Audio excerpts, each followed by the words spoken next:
غرباء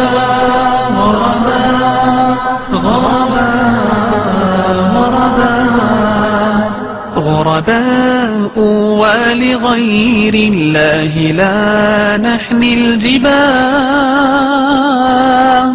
غرباء وارتضيناها شعار للحياة غرباء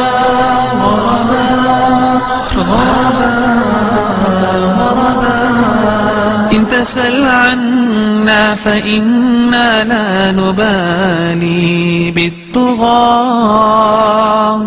نحن جند الله دوما دربنا درب الأباء نحن جند الله دوما دربنا درب الأباء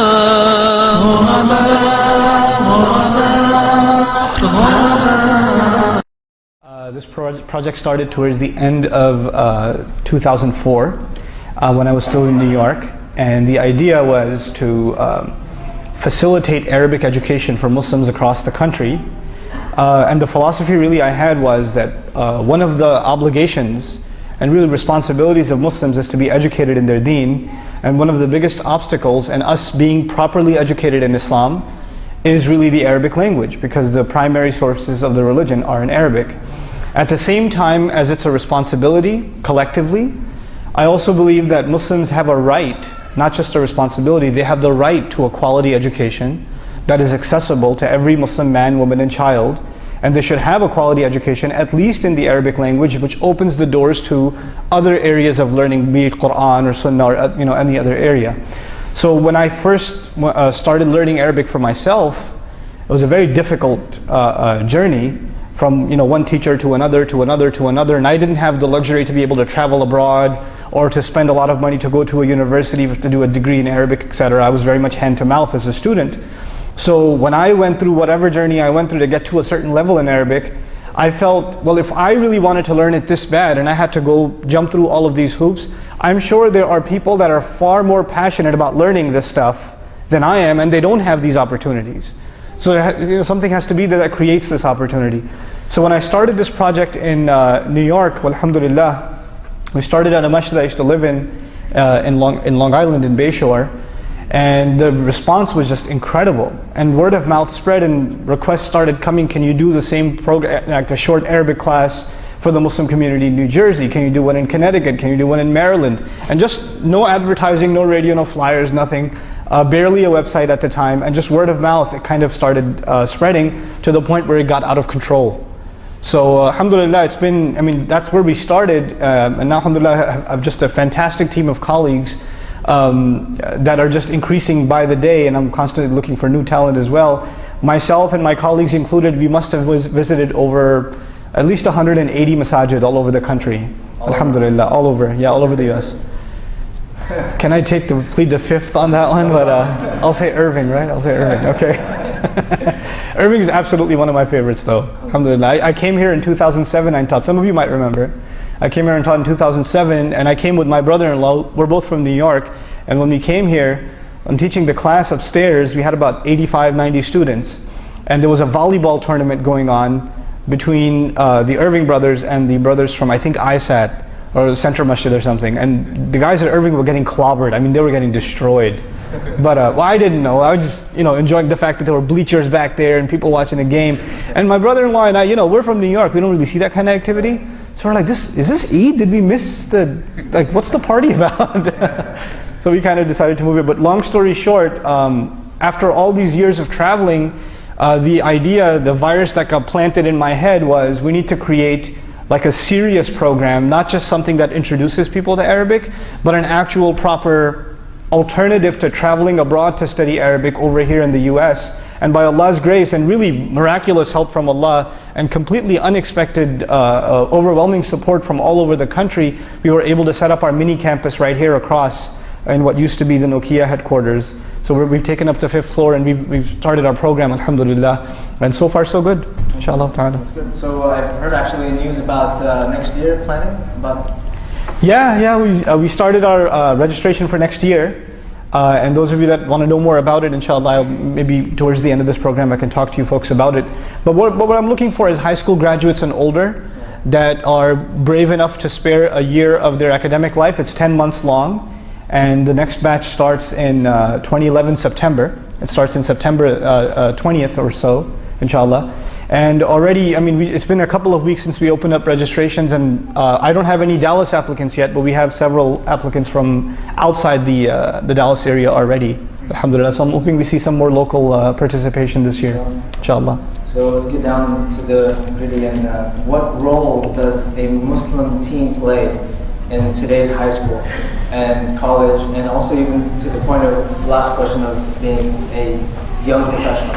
Okay, so one thing at a time. Right, one thing at a time. Okay. The thing is that, when we're talking about a teen growing up in high school, the pressures and all the different, peer pressure that they get, and the different levels of expectation that the parents have at home, how can you show them, give the perspective of... I have kind of a weird perspective on this.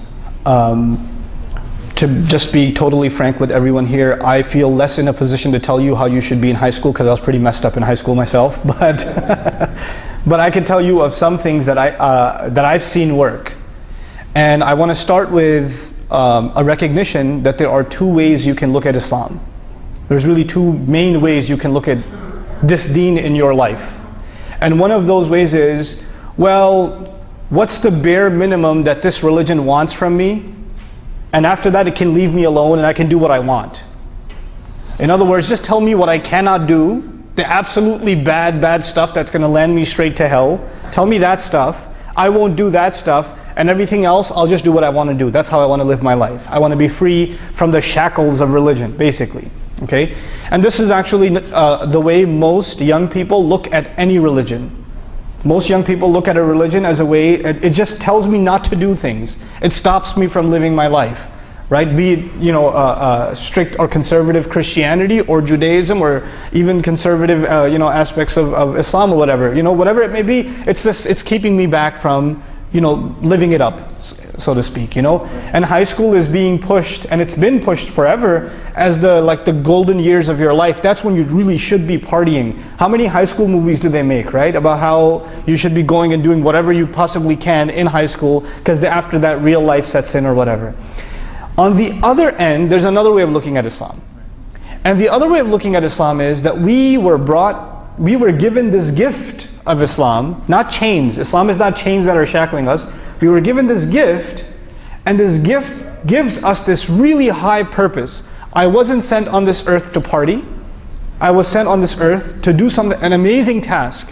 And there's a huge population on the earth who Allah decided He will not give them the gift of Islam. They didn't deserve it like I did. Allah gifted me with Islam.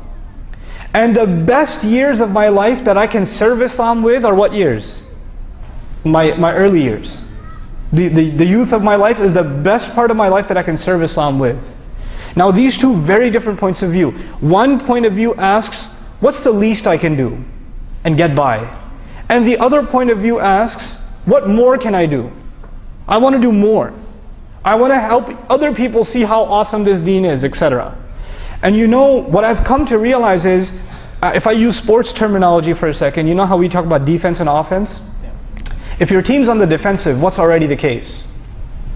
When your team, whether you're playing football or basketball or whatever, if you're on the defense, what seems to be the case? You don't have possession. The other side does, right?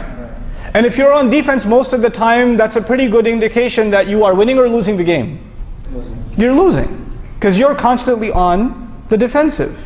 That's how you are usually in basketball, aren't you? Right, that's how I'm on defense, yeah. So that's why this happened. But anyway, this idea of holding back and saying we just have to at least defend a few of the things that Islam wants us to, and the rest of it, we can let go.